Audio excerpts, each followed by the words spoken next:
Okay, this will be a quick video about areas of regular polygons that I didn't quite show the first time around. Remember that an apothem is the distance from the center of the shape to a side of the shape, and that's at a right angle. That's called an apothem.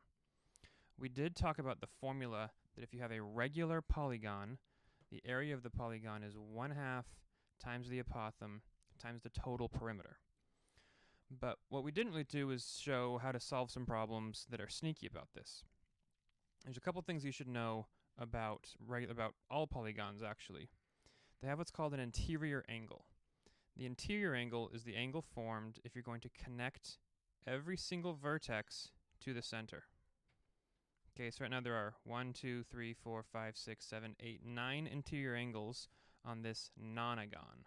Non means 9. This is a 9-sided shape. Every polygon has an interior angle of 360 total. The total interior angle is 360. Because you can go all the way around, right? It makes pretty good sense. I can just start here and go around one whole time, 360 degrees. That means that each of these triangles, each of these little triangles inside, has the same measure, and in this case, it's going to be 360 divided by 9. So this angle right here is 360 divided by 9. So in the case of a nonagon, each of these angles is 40 degrees. And that's the first thing you have to know. Every regular shape, in fact, every polygon at all, doesn't have to be regular, has an interior angle that starts at 360 and then can be split up. So in this pentagon, I would do 360 divided by 5. 360 divided by 5 is 120. Nope. 72. So this angle right here would be 72 degrees. So let's say that we are given a regular polygon, and they just tell us one bit of information. They say that the apothem right here is 10. Well, I want to think about a triangle that's formed from this. And I need you to understand at this point in geometry, we have learned trig and we have learned all kinds of ways to solve triangles. So pretty much anything they throw at us for a triangle should be solvable. I'm going to take this triangle and draw it really big. In fact, I want it bigger than that. I'm going to draw it like this. Where this angle inside here we know is 40 degrees. And we know that this length right here is 10.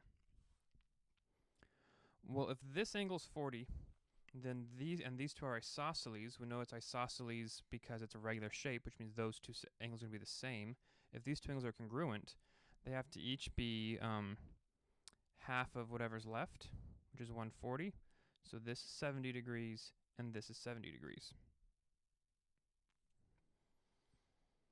What I need to find is this length right here, half the way across this triangle. So I can say, okay, this is 70 degrees. I'm going to draw yet another triangle. This is 70 degrees. This is 10. I want to find x. I can do that in a right triangle with tangent. I know that the tangent of 70 equals opposite over adjacent, so 10 over x. Which means that x equals 10 divided by the tangent of 70. 10 divided by the tangent of 70 .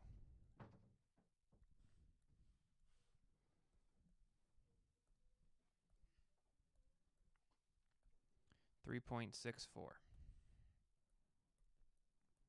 That is the length of one of these half sides, 3.64. Since that's half the side, we know the whole side must be 7.28. So one of these lengths right here is 7.28. Okay, I got that because that's just two of these. That twice gives me each of these sides. Because there's 9 sides, if I do 7.28 times 9, that'll get me the perimeter.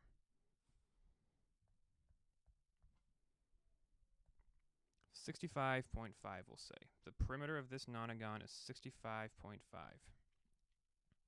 Well, now we know the apothem is 10.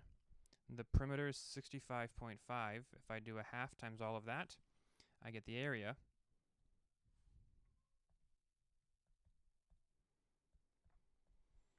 327.6. So the area of this shape is 300. The area of this shape, let me just switch colors now. The area of this shape is 327.6 units.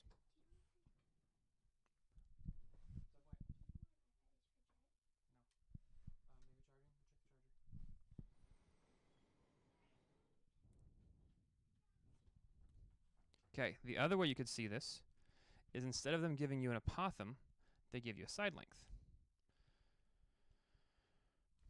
So let's say that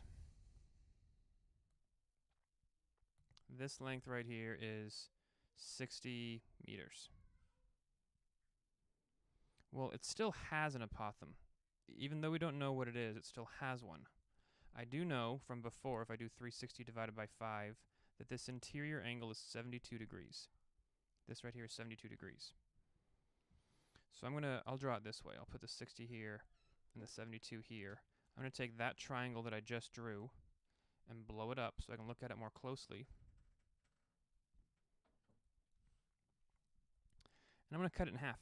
That's for what the apothem is. The apothem is going to be this line right here. I'm trying to find this apothem A. Well, I cut it in half. It's actually cut in half. So I know that this length over here is 30 and this length over here is 30. I now have a right triangle. This angle is going to be a 36 up here. I can cut these two in half, so both these angles are 36 degrees. So if I look at one of these triangles,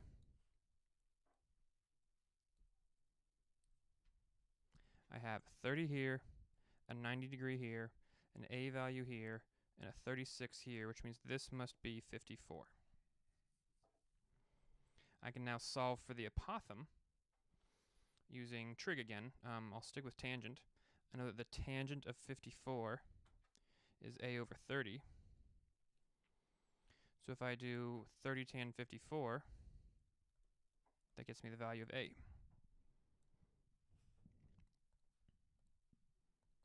Oh, I hope I'm in degrees. I am. Oh, good. 41.3. Okay, I know the apothem is 41.3. I know the perimeter is 60 times 5, which is 300.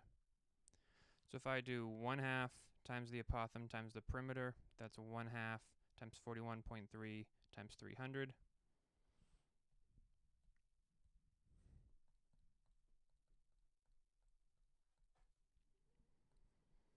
And that gets me 6195.